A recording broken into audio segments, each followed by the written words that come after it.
Bonjour. Exercice 1 du sujet 1, Métropole, juin 2024. Dans le descriptif de la vidéo, vous trouverez un énoncé corrigé en format PDF, un lien vers le site de la PMEP pour y trouver des sujets de bac et des corrigés, et un lien vers mon blog pour y trouver divers documents. L'énoncé: pour chacune des affirmations suivantes, indiquez si elle est vraie ou fausse. Chaque réponse doit être justifiée. Une réponse non justifiée ne rapporte pas de points. Question 1. On considère la fonction petit f définie sur grand R par f de x égale 5x exponentielle moins x. On note C de f la courbe représentative de f dans un repère orthonormé. Affirmation 1. L'axe des abscisses est une asymptote horizontale à la courbe C de f. Affirmation 2. La fonction petit f est solution sur grand R de l'équation différentielle grand E, y' plus y égale 5 exponentielle moins x. Question 2. On considère les suites un, vn, wn telles que, pour tout entier naturel n, un inférieur ou égal à vn inférieur ou égal à wn. De plus, la suite un converge vers moins 1 et la suite wn converge vers 1. Affirmation 3. La suite Vn converge vers un nombre réel petit l appartenant à l'intervalle moins 1. On suppose de plus que la suite un est croissante et la suite Wn est décroissante. Affirmation 4. Pour tout entier naturel n, on a alors U0 inférieur ou égal à Vn inférieur ou égal à W0. Correction. Question 1, on considère la fonction petit f définie sur grand R par f de x égale 5x exponentielle moins x. On note C de f la courbe représentative de f dans un repère orthonormé. Affirmation 1. L'axe des abscisses est une asymptote horizontale à la courbe C de f. Alors pour démontrer que l'axe des abscisses est une asymptote horizontale à la courbe C de f, on va par exemple faire tendre x vers plus l'infini et voir quelle est la limite de la fonction petit f en plus l'infini. Alors pour tout x, f de x égale 5x exponentielle moins x. Alors quand x tend vers plus l'infini, 5x tend vers plus l'infini, exponentielle moins x tend vers 0, donc on a affaire à une forme indéterminée, plus l'infini multiplié par 0. Et donc on va transformer un peu f de x en disant que f de x c'est 5 multiplié par x sur exponentielle x. Puisque exponentielle moins x c'est 1 sur exponentielle x. Alors pourquoi faire ça? Parce que quand on regarde cette fonction, dans le cours normalement on connaît la limite en plus infini de l'inverse, c'est-à-dire de exponentielle x sur x. Et on sait qu'exponentielle x l'emporte sur x quand x tend vers plus infini, et donc on a cette limite quand x tend vers plus infini d'exponentielle x sur x qui est égale à plus infini. Par le passage à l'inverse, la limite quand x tend vers plus infini de x sur exponentielle x vaut 0. 1 sur plus infini donne 0. Et donc la limite de x exponentielle moins x quand x tend vers plus infini est 0. En multipliant par 5, on obtient encore 0 pour la limite quand x tend vers plus infini de 5x exponentielle moins x. Et donc la limite quand x tend vers plus infini de f de x est égale à 0. Et donc on peut affirmer que l'axe des abscisses, la droite d'équation y égale 0, est asymptote à la courbe C de f au voisinage de plus infini. L'affirmation 1 est vraie. Affirmation 2, la fonction petit f est solution sur grand R de l'équation différentielle grand E, y' plus y égale 5 exponentielle moins x.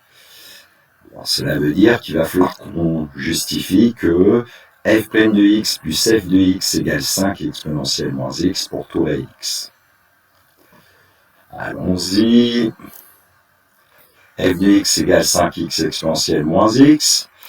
Alors pour dériver, nous allons garder la constante 5 et on va dériver x exponentielle moins x qui se présente sous la forme d'un produit UV. Et on sait que la dérivée de UV, c'est U'V plus UV'. Allons-y pour dériver, donc f' de x égale, donc le 5 on va laisser systématiquement facteur là, Et donc, dérivée de x, c'est 1 multiplié par exponentielle moins x, c'est-à-dire on a écrit u'v, plus x multiplié par la dérivée d'exponentielle moins x, qui est moins exponentielle moins x. On obtient f' de x égale 5, facteur de 1 multiplié par exponentielle moins x. J'ai laissé le 1 parce qu'on va factoriser après. Moins x fois exponentielle moins x. Donc ensuite, on factorise par exponentielle moins x. Et on obtient f' de x égale 5, facteur de 1 moins x, facteur de exponentielle moins x. Maintenant qu'on connaît f' de x, on va calculer f' de x plus f de x pour tout ré x.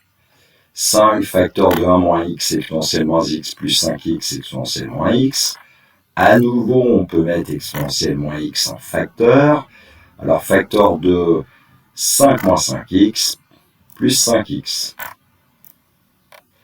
Et on obtient que f' de x plus f de x égale 5 exponentielle moins x, ce qui fait qu'on peut dire que l'affirmation 2 est vraie. F est solution surgrantaire de l'équation différentielle grand E, y' plus y égale 5 exponentielle moins x. Question 2, on considère les suites un, vn, wn, telles que pour tout entier naturel n, un est inférieur égal à vn, inférieur égal à wn. De plus, la suite un converge vers moins 1 et la suite wn converge vers 1. Affirmation 3, la suite vn converge vers un nombre réel petit l appartenant à l'intervalle moins 1. Alors ici, il faut avoir un petit peu de connaissance. On veut un peu piéger certainement les élèves, puisque dans le cadre du programme de terminale, il y a ce qu'on appelle le théorème des gendarmes, et pour pouvoir appliquer le théorème des gendarmes, les suites un et vn doivent converger vers le même nombre. Ici, un converge vers moins 1, wn converge vers 1. Bon, donc on ne sait pas trop ce qui se passe. Alors en fait, ici, il s'agit de trouver un contre-exemple. Et donc j'ai pris un égale moins 1, c'est ce qui est le plus simple comme suite qui converge vers moins 1, puisque c'est une suite constante, wn égale 1, c'est ce qui est le plus simple comme suite pour converger vers 1, et puis on va prendre vn égale moins 1 à la puissance n, puisqu'on sait que vn vaut 1 si n est pair, vaut moins 1 si n est impair, et donc on a bien un inférieur égal à vn, inférieur égal à wn pour tout entier naturel n. La suite un converge bien vers moins 1, la suite wn converge vers 1, donc on est bien dans les hypothèses données, sauf que la suite vn n'a pas de limite. La suite moins 1 puissance n n'a pas de limite. Et donc l'affirmation 3 est fausse. Bon. On suppose de plus que la suite un est croissante et la suite wn est décroissante. Affirmation 4. Pour tout entier naturel n, on a alors u0 inférieur égal à vn inférieur égal à w0. Alors, on nous dit que la suite un est croissante, ça veut dire que pour tout entier naturel n, u0 est inférieur égal à u1, inférieur égal à u2, etc. Et donc, on peut dire que u0 est inférieur égal à un.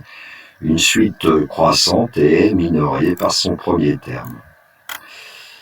De manière un peu symétrique, la suite wn est décroissante, donc pour tout entier naturel n, wn va être inférieur à égal à w0. Une suite décroissante est majorée par son premier terme. Et donc, on peut affirmer que pour tout entier naturel n, un est inférieur égal à u0 est inférieur égal à un, qui est inférieur égal à vn, qui est inférieur égal à wn, qui est inférieur égal à w0. Et puis en se débarrassant de un et de wn, on obtient que u0 inférieur égal à vn inférieur égal à w0, et donc l'affirmation 4 est vraie. Voilà, la correction de cet exercice 1 est terminée. Je vous souhaite une belle journée. Prenez bien soin de vous. Que la force soit avec les élèves qui passent leur bac. Au revoir.